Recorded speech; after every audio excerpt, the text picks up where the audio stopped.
Hi, my name is Leonore, and welcome to another episode on our new channel. Today, I have a special guest, which will be introduced really soon. If you ever have changed the way you looked at yourself recently, changed the way you see yourself or the world, then the book Being Human, which is the we're going to be discussing today by Lone Wolf and Sister Moon, can help you transform your spiritual journey. It could impact or shape the way you are personally growing in this day and age. And it could also shift some mindsets on what you think about political, religious, and societal beliefs. So, without further ado, I am going to introduce my special guest. So, tell us a little bit about yourself and your background, please. Yes, most definitely. My name is Fulani, and I first want to, Leonore, thank you for giving me the opportunity to be interviewed about the book that you wrote, you and your partner, on the title called Being Human. I truly believe that this is a powerful and thought-provoking book that can help many people reflect on themselves and their spiritual journey. Fulani, just to give you like a background of what Fulani means, I know it's a different name. Fulani means it's like a ethnic group, and how I was named Fulani was due to my father. When he was stationed in Italy, he met individuals who are part of the Fulani tribe. They educated him about the Italian culture and African culture, that he was honored by that, and he wanted to give his son a unique name because he has a very common name, and he wanted his son to have a unique name, and that's how Fulani came about. It's an ethnic group of people. How like here we say, oh, you're Italian, you're Honduran, Puerto Rican, Dominican. In Africa, they're like, oh, you're Fulani. It's like an So, ethnic group. It's a Fulani tribe. is African and Italian. Uh, Fulani Yeah. is it's African, yeah. But when he was stationed in Italy, he met people who were part of the Fulani tribe, and they educated him on the Italian culture and educated him on the African culture. And due to that, he was honored by that, so he wanted to name his son Fulani. The Africans were doing business in Italy, and that's how he came across to them. So that's just a little background on my name and Got what it. my name means. So I was born in Milwaukee, Wisconsin. For those who don't know where Milwaukee is, it's in the Midwest. It's about 50 to 60 miles north of Chicago. It's right next to Lake Michigan.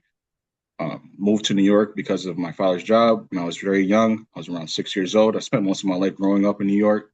Most of my family is still in the Midwest. So growing up, I experienced different environments, cultures, and perspectives that helped shape who I am today.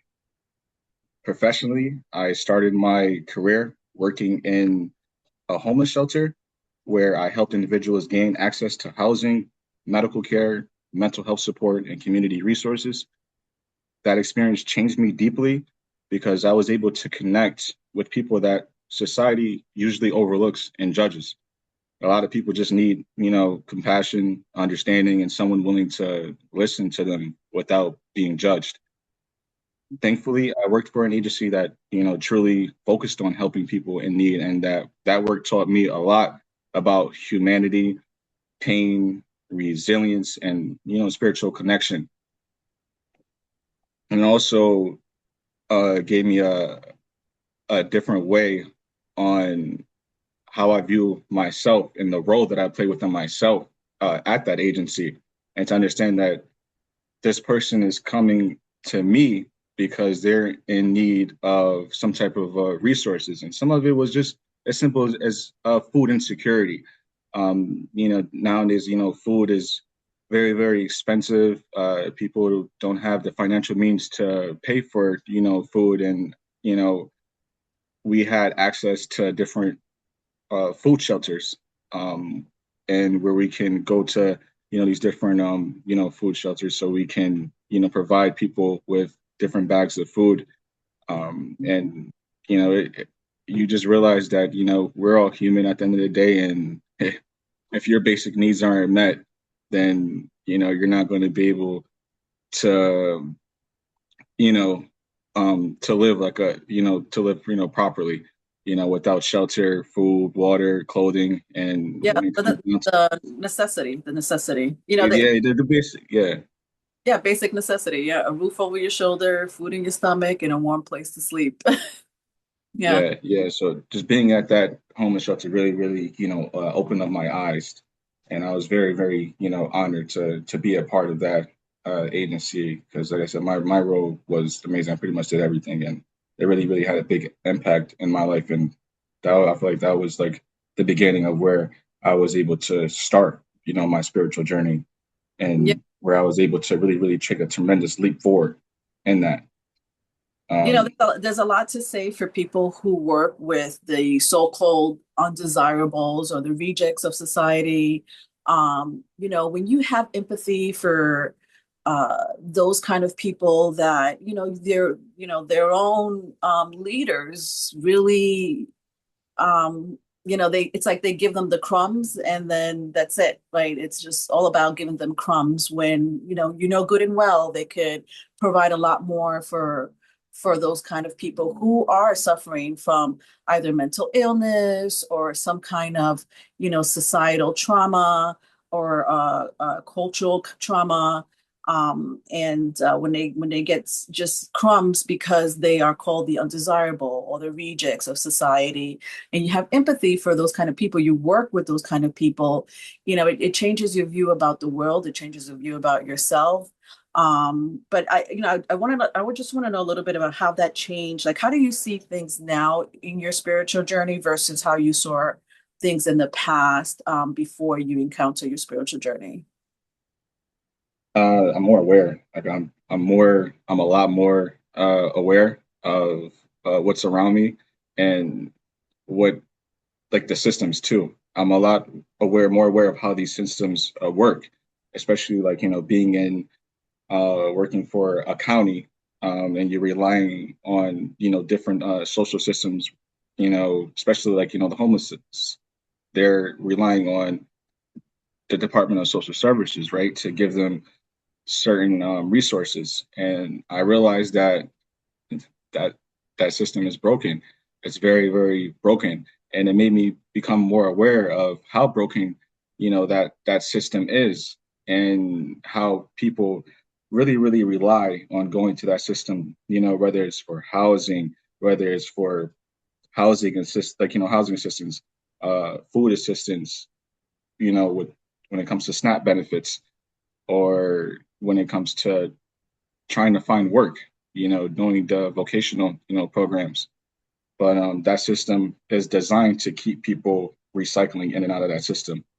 Because I was at the homeless shelter and I realized I'm like, yo, like these caseworkers knew John Doe for the last 15 years, and him and his family.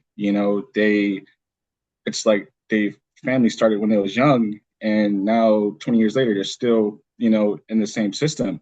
It's like some of those people were like regulars, and found that very, very concerning, because isn't you know aren't we supposed to be able to help these people get stable, not keep them unstable? And I realized that these systems are designed to keep you know, people where they're at. It's like the foot, they want to keep people, on the ground. They don't want them to thrive and, to get housing and, get a nice, paying job. But what I found that, they put these people in vulnerable environments where it's like, that's why they say you're a product of your environment, where, they're not able to, succeed. It's, they're still within that trap. And it made me more aware of that, because before I didn't really understand. I seen people ask for money on the streets. I have friends who dealt with it, but I was like, wow, it's bigger than what everyone thinks. It's really not just the individual itself, but it's a full system at whole. And people try their best to get the support that's needed, but at the end of the day, that's that support doesn't have your best interest. So long story short is, yeah, I feel like some of these systems aren't really for the community. No, not at all. I mean, just recently, in the last several years. I mean, I've always been a person who questions the system or questions, things even in the media or just overall, just a person who questions things overall. But I've also realized that, there is a small percent, right? 1% of the 1% who are dark, who are evil, who are able to let these things happen, right? There's no such thing as peace or, everybody's equal in their eyes because what they do is, like you said, they're trapped in the system, and that trap is full of dark energy. Whether it's low income, prostitution, drug abuse, crimes, violent crimes, they feed on that negative energy, right? That 1% who people always question, like, there can't be that this much evil in the world. Yeah, there is much evil in the world, but it's like they feed on that evil from our humans, from our own humans, right? So that just kind of questions, are they human? I know they're not human, but and so the book, Being Human, has a lot to do with, really tapping into the power within, because you have that power to take it back, right? You don't have to really just go by, what society says or the beliefs. I mean, I know people hold on to it like dear life, but if they knew the power that they have within, that their own government, the CIA, has been actually pretty much declassifying in the last several years. But before that, it was like, really hush hush. Humans are not allowed to do this. You're supposed to serve one God, and that's it. And now I think with this whole spiritual movement that's happening at the moment. Is helping people be more aware, especially after the COVID situation. Like people are more aware and like, questioning things and like, I'm able to heal myself. I don't really need this, or I don't really need to go by this kind of rule. Like I could just make my own kind of rule, and just a free kind of mindset and thinking has been unfolding in the last several years, which I'm very excited to be a part of. But thank you for that introduction and background. Fulani, can I ask you, how did you come across the book Being Human? Yes, yes. So yeah, through conversations with you, right? So yeah, I came across the book through conversations, we had in the past about spirituality, consciousness, healing, and personal growth. I feel like this is a topic that I can't really communicate, unfortunately, with with everyone, because at the end of the day, there's not that people are on the same level or are on the same journey as you are on. So it's really amazing to have the opportunity to connect with others who understand that, or else it's like you're just what's the point of trying to express something to someone who is just going to go through one ear out the other. And I realized that when I tried to open up, and to certain people, it just goes one through one ear out the other, and they're not trying to retain what was being told. Instead of they're so quick to pass judgment towards you and like, oh, you're crazy for thinking that way. That's all I hear. Does um that make you feel when people are like, oh, you're a conspiracy theorist, you're crazy? Like, what's your judgment on them? I try not to pass judgment to others, to be honest. At the end of the day, it's like, what's crazy to you, um and what's crazy to me, it's like we have different perceptions on what's crazy. At the end of the day, is we all have different levels of how we think and how we process things. So I try not to take it too personally, and I also understand that I am not right to judge that person for feeling the way they feel. um so so yeah. And then also I remember you mentioning that when you were in the process of writing this book, and once you finished it, I kind of like immediately wanted to read it, because I kind of was already going through my own spiritual development, and journey, at the time. And what drew me to the book was how relatable and like reflective it felt, and it wasn't just information. It felt like something that encouraged deeper self-awareness and challenged people to question those systems, beliefs, and conditionings that shaped our lives. Yeah, exactly. So has it influenced your decision in life direction, when you started reading the book, Being Human? And also, how did it change your habits or mind shift from the chapters of the book? Yeah, yeah. So absolutely, it did more than just influence me. It kind of like impacted the way I reflect on life, purpose, and spiritual growth. The book helped me realize that many people aren't currently going through spiritual awakenings. I mean, many people are currently going through spiritual awakenings, especially after COVID. Right? After COVID hit, it's like, oh, all of a sudden, everyone wants to change their diet. Everyone wants to exercise, work out, meditate.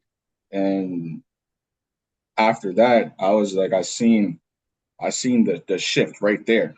I seen the shift right there. Even for me, I was like, whoa, whoa, whoa, this is this is Well, really this is during COVID, I mean, it was, I mean, at least for my lifetime, I've never seen something where people were like fighting against each other because of, you wanted to be vaccinated, you didn't want to be vaccinated, were listening to the news, or you were like, no, I don't believe the news. So there's a lot of people against each other during that time. And a lot of things changed, right? Like people's mind shift changed during that time because they had so much time to think about their own personal journey in life and what they contributed to themselves and maybe even society. And they're like, well, I have a lot of time in my hand. And because they had so much time in their hand because of the lockdown, and stuff like that, I think, yeah, you're right. That's exactly where it started during COVID.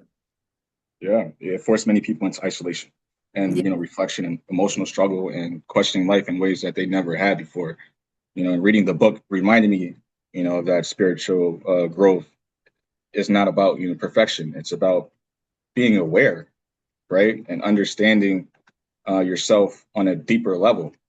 And it encouraged me to pay more attention to my inner world instead of constantly focusing on external validation, distractions and societal expectations.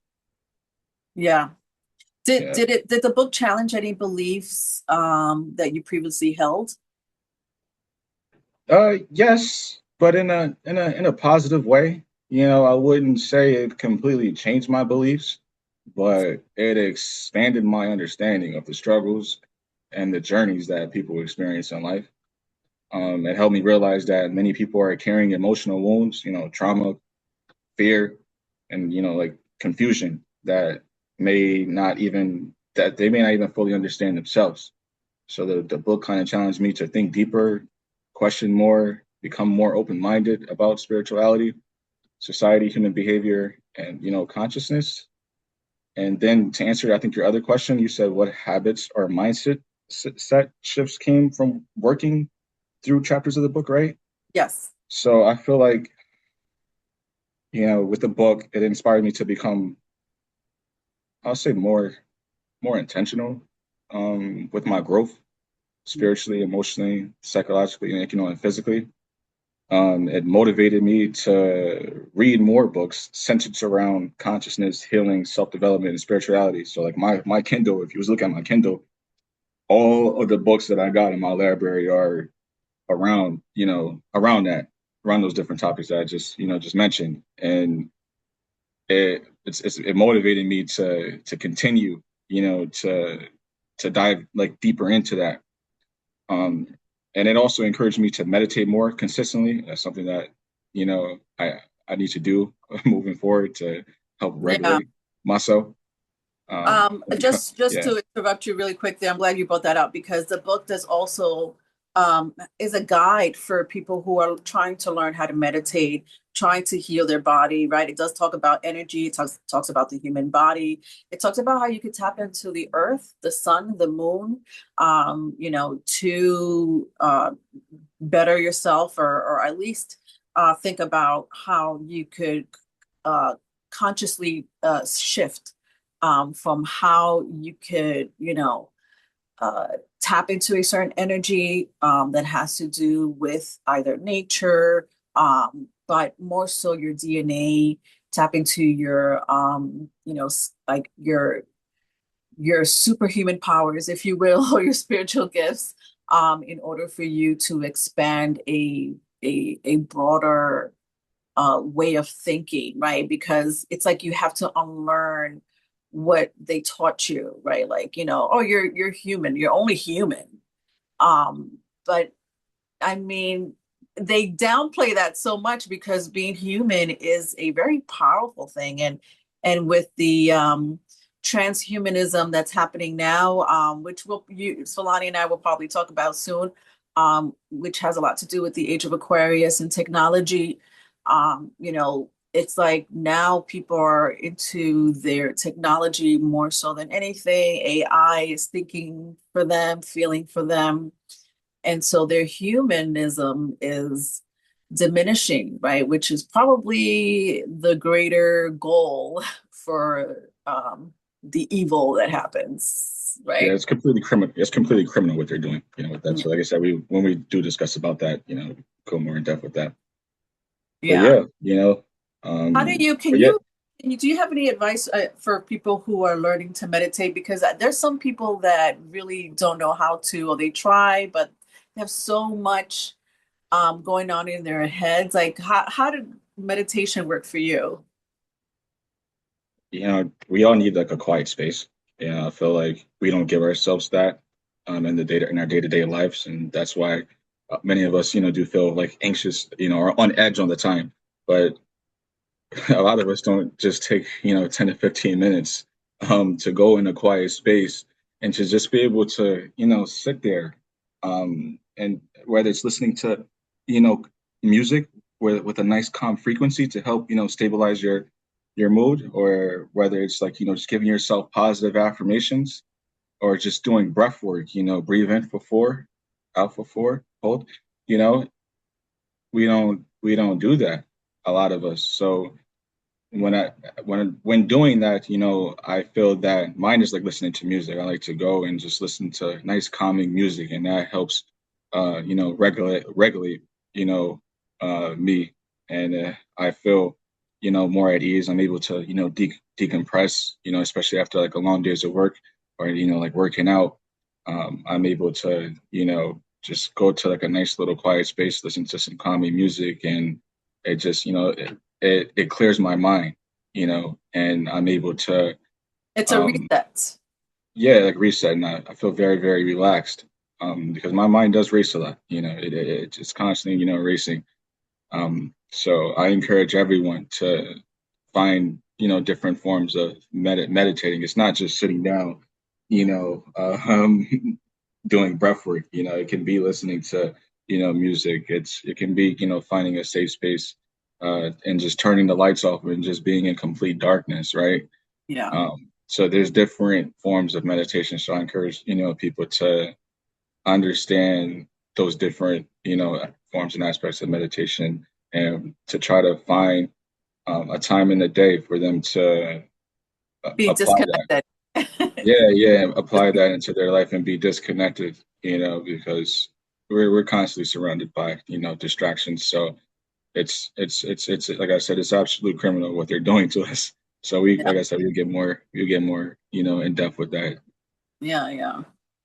I'm one of those people who believe that we are fighting this spiritual war, good against evil, and you'll hear me talk about it a lot. But I just wanted to ask you, did the book bring you closer to a sense of purpose, like why you're here in these days in time? Like, were you think that you were born in this day and age for a specific reason? Did the book help you bring that purpose, that sense of purpose to you? I'm here for a reason. Yeah, we're all here for a reason, you know, and that's the thing. It's like sometimes in life we struggle to understand our why. Like, many of us, man, like why am I here? What am I here to do? There could be a series of negative events that could happen to you over and over again, and the average person say like, yo, like, why? What am I here for? Because clearly, things it's not working out.